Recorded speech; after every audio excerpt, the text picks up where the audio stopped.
Welcome to my YouTube channel Arya and Aditya classes. दोस्तों, आज के वीडियो के अंदर कक्षा 8 हिंदी परीक्षा अध्ययन पार्ट नंबर 12 और पार्ट नंबर 13 इस वीडियो के अंदर कवर करूंगा। इससे पहले वीडियोस के अंदर हमने बाकी जो है objectives, fill in the blanks हमने जो है पूरे कंफर्म किए हुए हैं, बनाए हुए हैं। आप उसको एग्ज़ाम से पहले आप देख सकते हैं, आपके लिए काफ़ी हेल्पफुल होगा। परीक्षा अध्ययन का है जो एमपी बोर्ड वाले एग्ज़ाम के लिए काफ़ी महत्वपूर्ण है। चलिए, ज़्यादा समय बर्बाद ना करते हुए शुरू करते हैं। पाठ नंबर जो 12 है, इसका नाम है याचक और दाता। इसके अंदर याचक और दाता कहानी में वास्तविक जो है याचक किसे माना गया है, तो यहाँ पर आपको भरना है सेठ जी। तो सा में एक ही मात्रा, ठा और जी, सेठ जी। उसके बाद याचक और दाता पाठ के लेखक कौन है, तो याद रखना है रविंद्रनाथ ठाकुर। प्रैक्टिस कर लेना है 1 से 2 बार, रविंद्रनाथ ठाकुर। उसके बाद वृद्धा का कौन सा अंग काम नहीं करता है, तो वृद्धा का जो है आंखें काम नहीं करती हैं। तो ये आपको यहाँ पर नोट कर लेना है। वृद्धा ने अपनी झोपड़ी में क्या गाड़ रखा था, तो वृद्धा ने अपनी झोपड़ी में जो है हांडी, हा इसे चंद्रबंदी लगेगी और डी तो हांडी रखना है। मोहन से उसके बाद नेक्स्ट आप देख सकते हैं,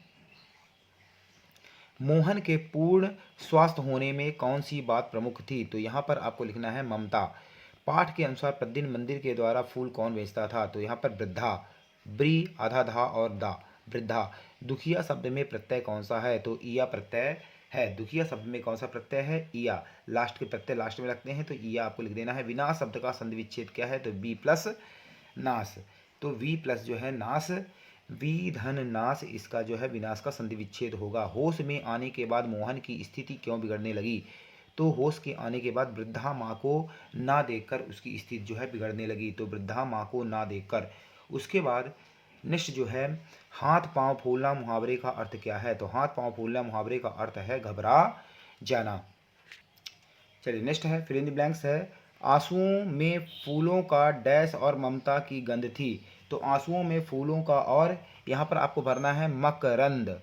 उसके बाद नेक्स्ट है, सेठ जी बच्चे को देखकर क्या रह गए, तो यहाँ पर आपको भरना है हतप्रभ रह गए। नेक्स्ट है, वात्सल्य की तड़प में वृद्धा की डैश बढ़ गई, तो यहाँ पर लिखना है आपको जिजीविसा बढ़ गई, जिजीविसा बढ़ गई। उसके बाद वृद्धा डैश टाट पर लेटी हुई आंसू बहा रही थी, तो यहाँ पर आपको लिखना है निस्तब्ध।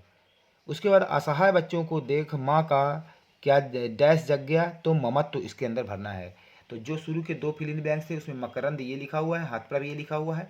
मैंने शॉर्ट वीडियोस के अंदर जो है आपका ये जो है ये कवर करने की कोशिश किया है। उसके बाद नेक्स्ट चैप्टर देखते हैं। चलिए नेक्स्ट चैप्टर है पार्ट नंबर 13, यह ना समझो कि हिंदुस्तान की तलवार सोई है। इसमें पहला जो है वस्तुनिष्ठ प्रश्न है, निम्नलिखित में से आगत शब्द कौन सा है, तो विरासत में आपको टिक करना है। नेक्स्ट है, करुण रस का स्थायी भाव क्या है, तो शोक में टिक करना है। शिवाजी ने किसके विरुद्ध तलवार उठाई थी, तो इसका सही आंसर होगा औरंगजेब।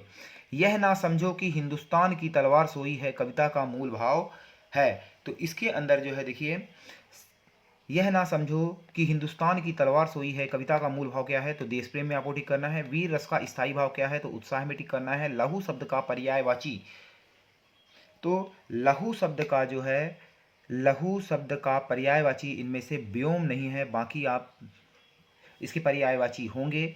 इसके बाद इनमें से बाकी जो दिए होंगे उसको आपको ध्यान देना है। ये जान लीजिए कि आप व्योम यदि आता है तो व्योम इसका पर्यायवाची नहीं है। इनमें से किसने संवत्सर का आरंभ किया था, तो सम्राट विक्रमादित्य ने किया था।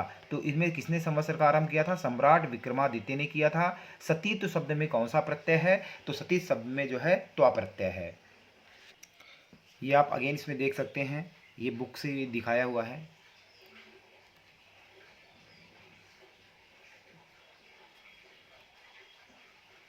इसका भी स्क्रीनशॉट आप ले सकते हैं। इसके बाद नेक्स्ट एक यहाँ से फिल इन ब्लैंक्स देखिए, डैश देंगे मगर इस देश की माटी नहीं देंगे, तो वहाँ पर होगा लहू, लहू आपको भर देना है पहले वाले में। दूसरा है, आकाश का पर्यायवाची कौन सा है, तो यहाँ पर नभ है, आकाश का पर्यायवाची नभ भर देना है। इंसान शब्द डैश शब्द है, तो इंसान शब्द जो है आगत शब्द है। ना यह समझो कि हिंदुस्तान की डैश सोई है, तो तलवार यहाँ पर भरना है।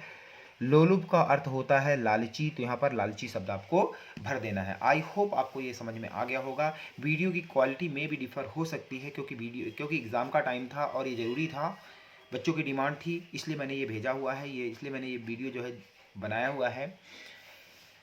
यदि आपको ये आपके लिए हेल्पफुल है तो आपको इसको लाइक एंड सब्सक्राइब करना है, अपने दोस्तों को शेयर करना है और कमेंट सेक्शन में आपको ज़रूर लिखना है कि आपको ये वीडियो कैसी लगी। जय हिंद, जय भारत।